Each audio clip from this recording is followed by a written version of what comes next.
So I'm going. I'm introducing myself. Are we introducing ourselves? Are we introducing the podcast name? Oh, yeah. Are we? I don't know.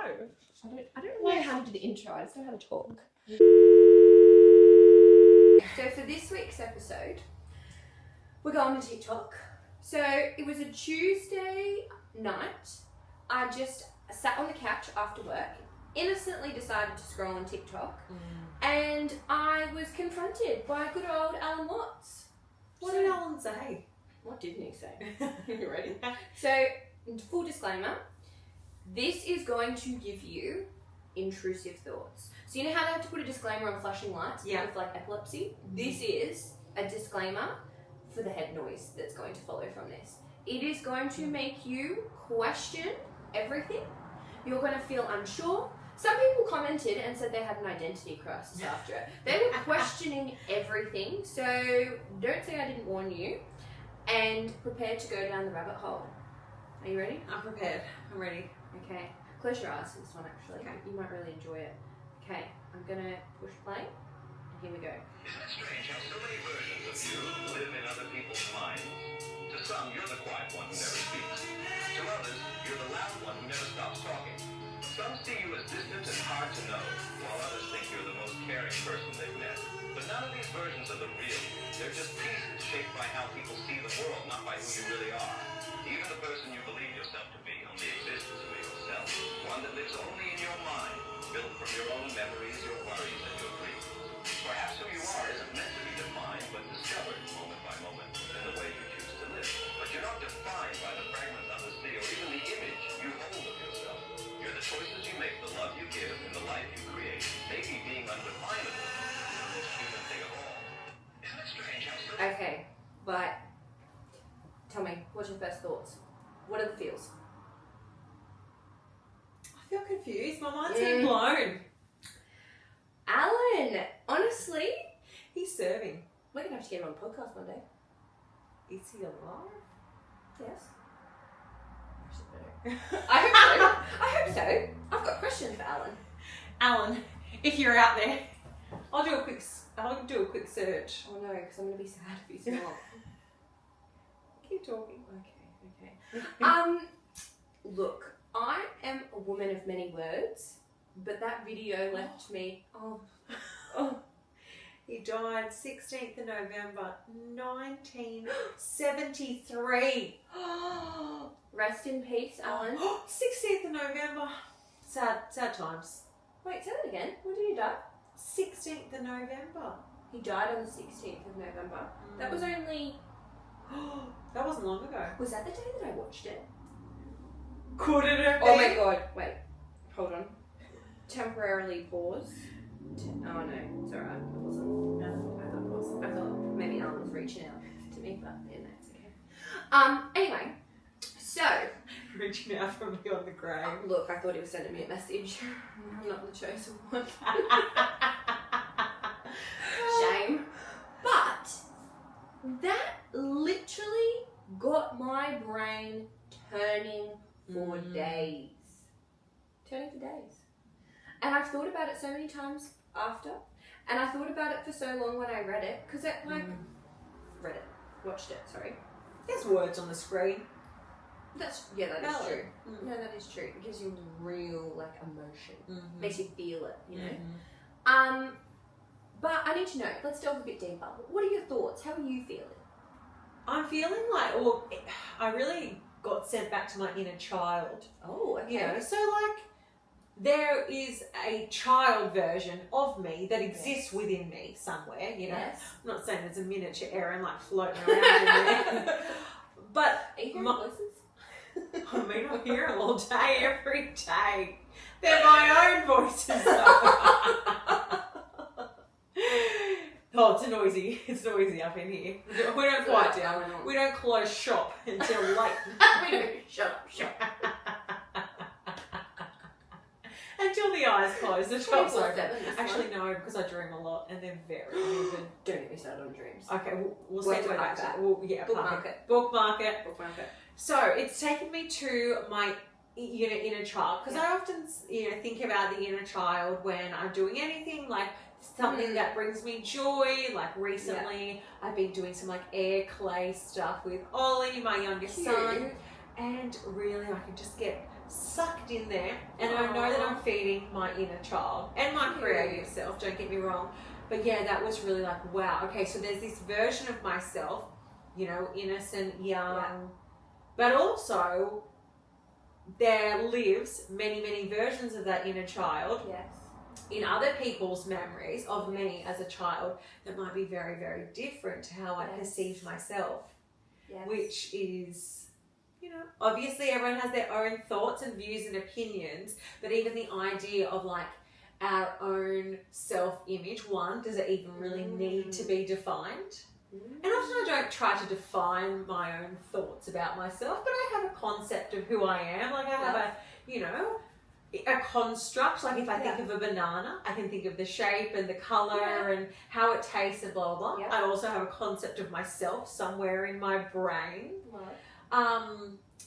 But it's also quite freeing in a way, because it's like there is no one definition of you, nor does there or need one to interaction that defines you. Yes. And that's powerful, because I'm sure we all have times or experiences where we're like, oh gosh, cringe, swallow me up. You know, I don't want to be here right now. I've embarrassed myself so much. And it's quite freeing to be like, that's okay, that doesn't define us. But also, you may be feeling that way and you're mortified and you're like, oh, like, how can I show my face? How can I do this? But I then view it and I'm like, oh, how cool. Like, she really put herself out there, or she did that. She's confident. Like, love that. So what you're actually thinking, and you're like, everyone's thinking this about me now, I'm so embarrassed. Like, I can't come to an event like this again. And I'm like, oh, I hope to see her again. She's really cool. Yes. You got no idea. So true. You got no clue. And I think that this is the danger zone with the ADHD, you know, thoughts flying around there. The many thoughts. A little bit of RSD in there, a little hint. One. And for those listening at home that might be new to the terminology, rejection, sensitivity, dysphoria. Yes. So, you know, the RSD is strong. Yeah, look, it is. But sometimes I think it makes us better people. You know, there's a lot of self-reflection that goes into that. Sometimes too much. Sometimes a bit too much. Sometimes too much. But, so let me tell you what this video meant to me. Tell me. So, like I said, picture this. I sat on this beautiful couch. On a Tuesday night. Beautiful couch. I've had a big, long, hard day at work. Yeah. I'm going to relax. I actually had a bowl of ice cream. It was very nice. And I was like, okay, I'm going to go on TikTok. Because I just wanted something that wasn't really going to, like, have to involve me being engaged. Like, just a little activity that just relaxes you, essentially. Yeah. It doesn't take much brain power. You just scroll. Yeah. Meaningless, right? Oh. Was I sorely mistaken? So, I innocently opened the app. I'm like, oh, this is cool. It's got a little cartoon at the beginning. And I'm like, oh, cute. And then I start watching. And then it had the words, so I had like captions. So I was like reading along. And I was like, oh, this getting deep. It's hit me in the feels. I know. I was like, oh, okay, where's this going? Like, curious me. I'm like, yeah, okay, let's keep watching. Then I watch it all the way to the end.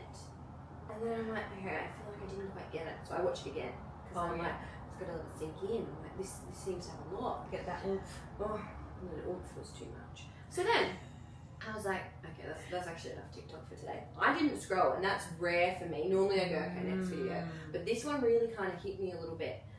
You know when you like go through and then you get to a point, you're like, oh, what's the meaning of life? Like, why are we here? I got in one of those thought processes.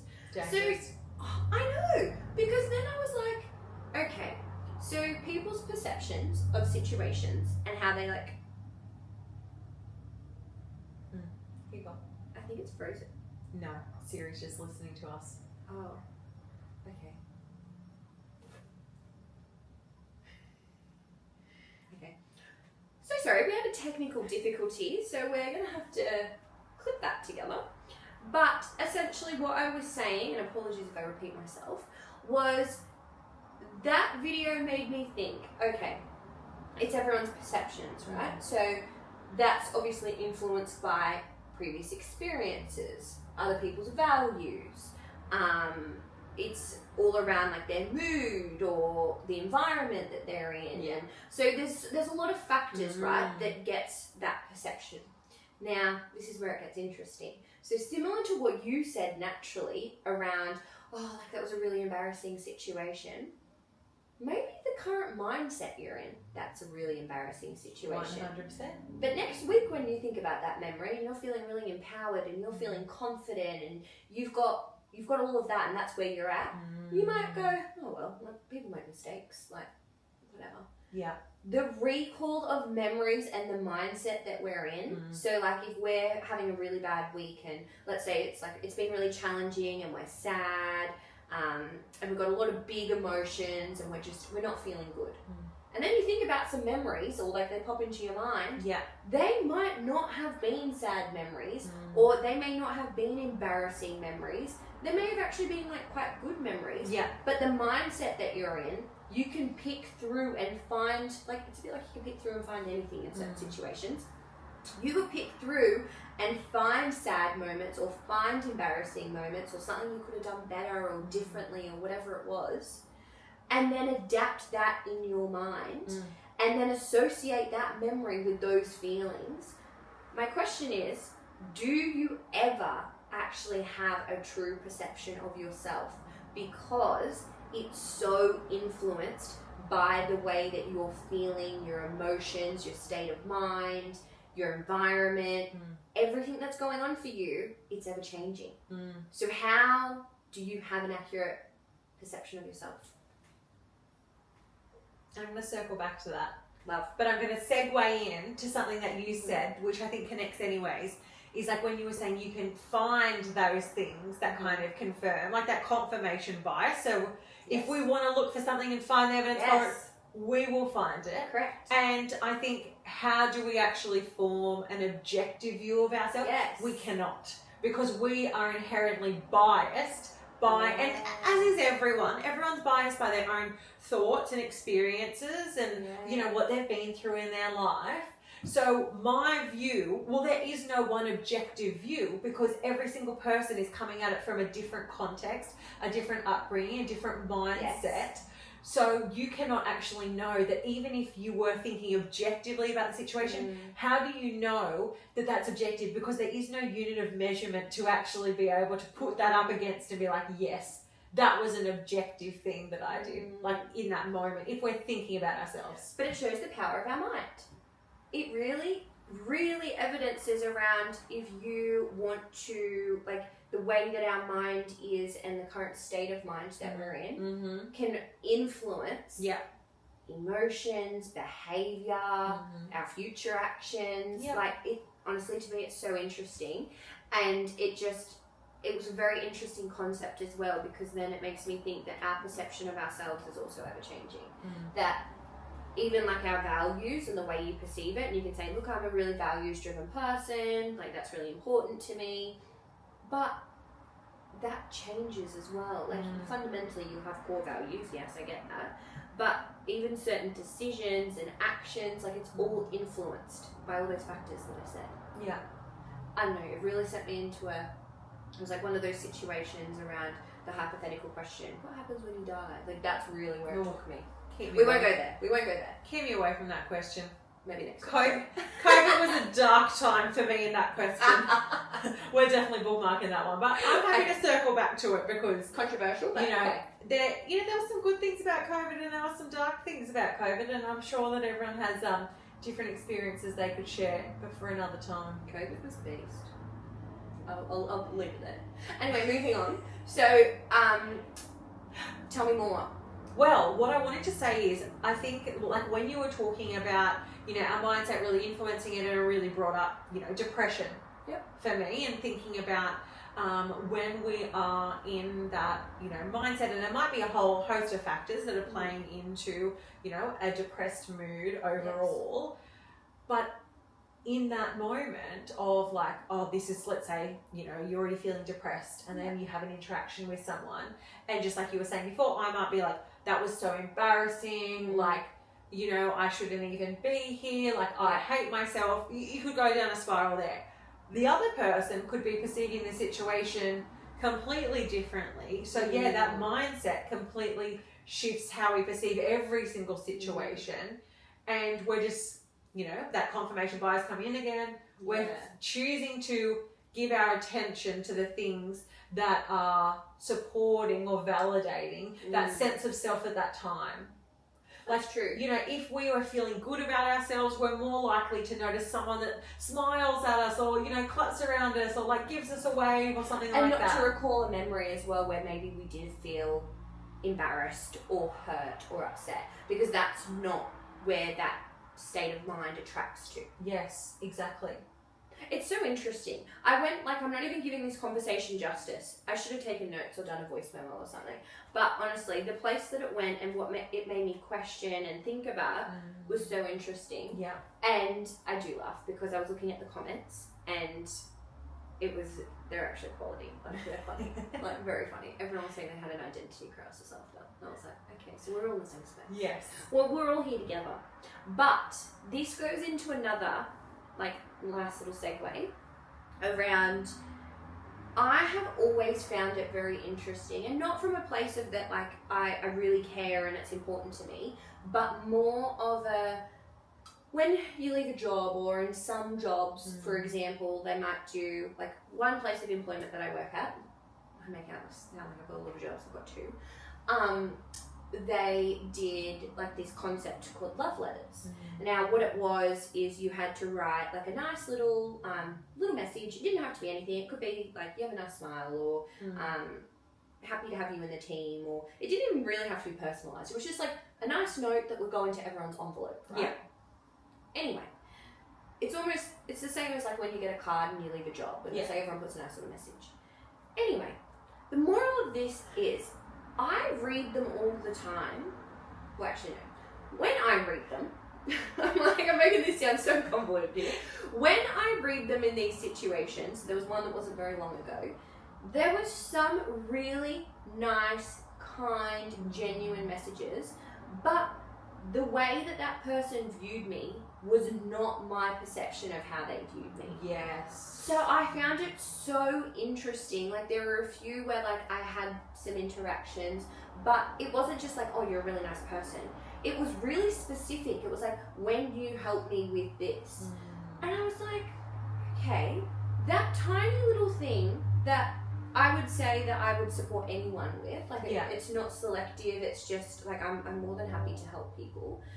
That tiny little thing that I did that I never thought twice of, like I would do for an absolute stranger, like, it doesn't make any difference to me, had such a significant impact on this person, and the message that they had and what they wrote down was so like beautiful and kind that I was shocked. And then I kept reading them because we're quite a big team, so there's quite a lot in there, and I was so interested because it was just not my view of how people perceive me, or that's the light that they do.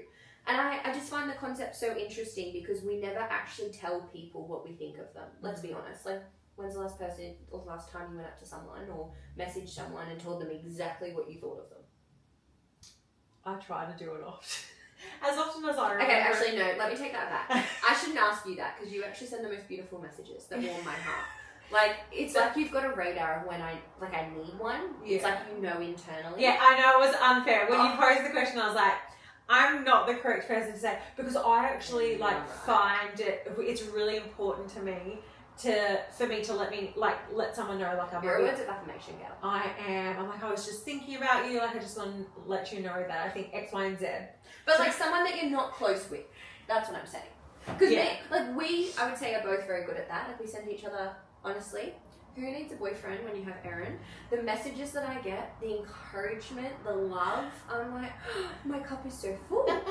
But like, if you were to think about a stranger, if you were to think about like an acquaintance or someone that you work with, are you actually telling them what you think of them?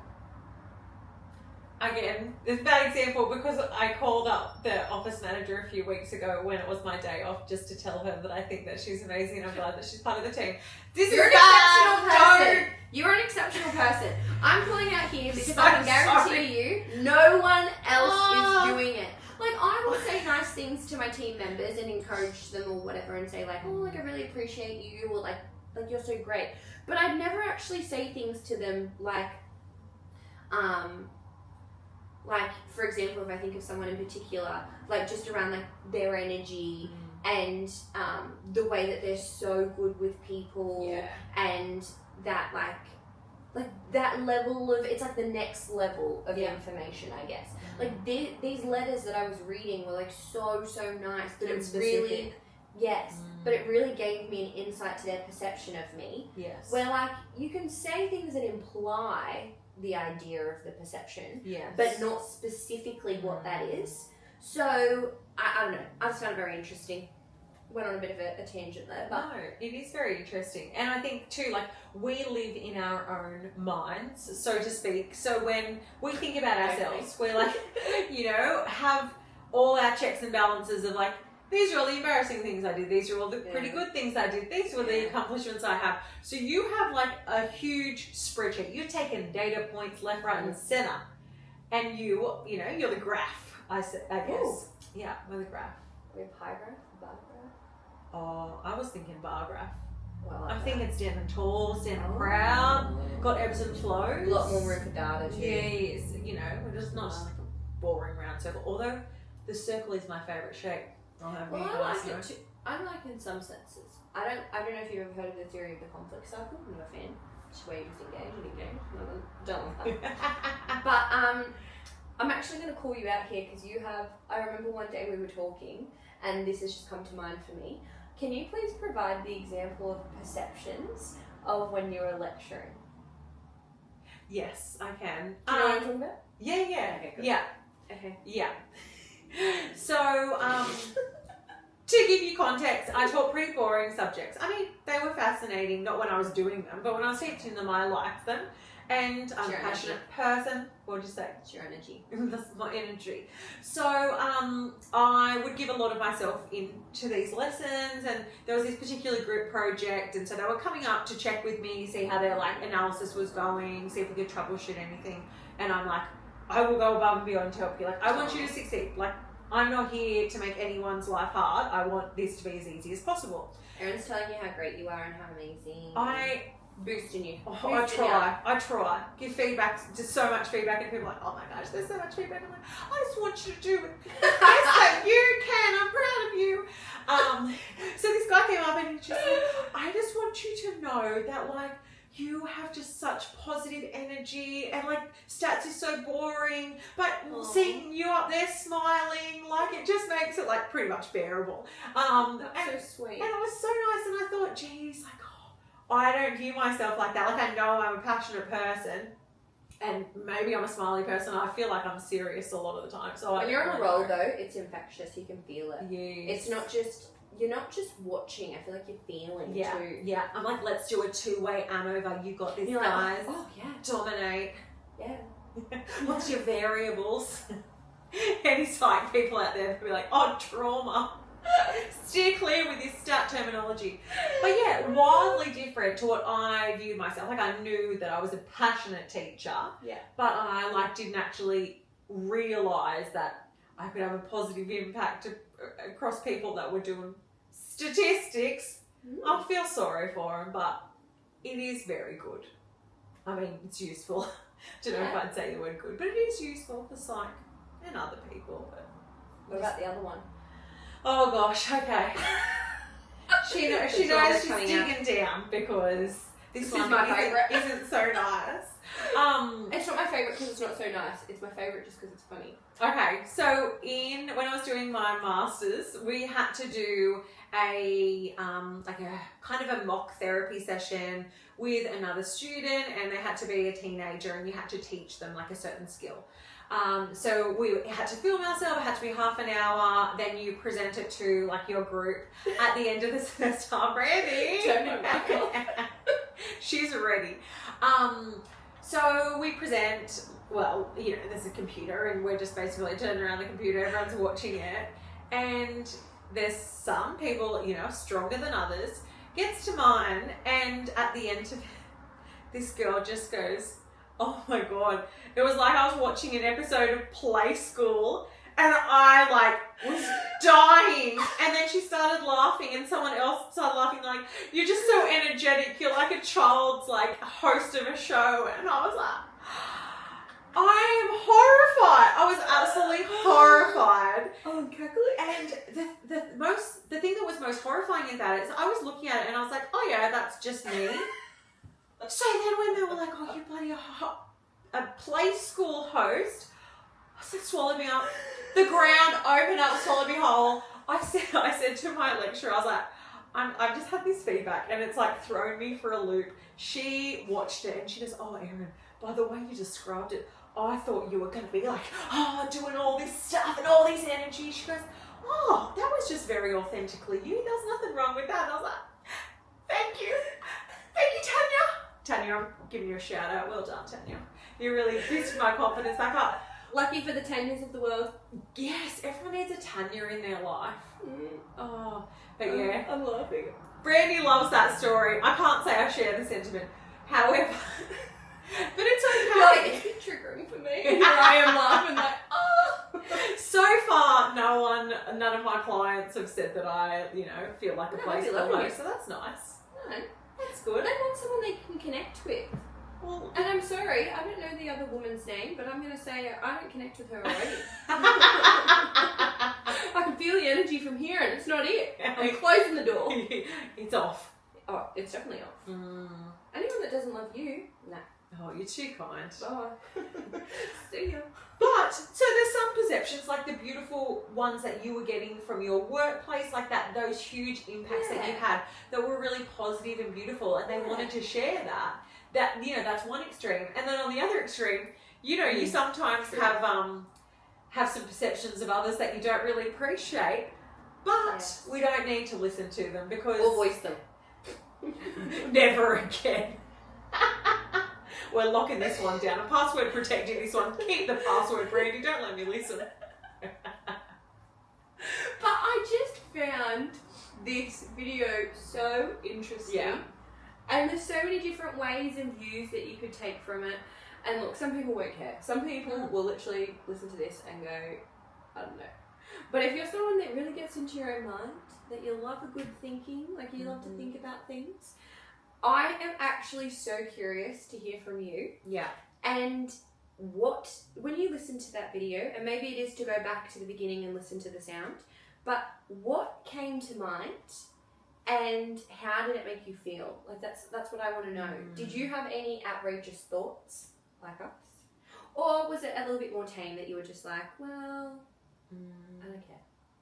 And I also, so building upon that, I'm really curious to know, did you once have a perception of yourself that has now shifted, in a positive way or a negative way or a neutral way? And just think about that and reflect upon it. And we'd love to hear from you in the comments to see, what kind of impact has this conversation or that audio had on you, and where to from here? And did he get you as well? Still getting us to this day.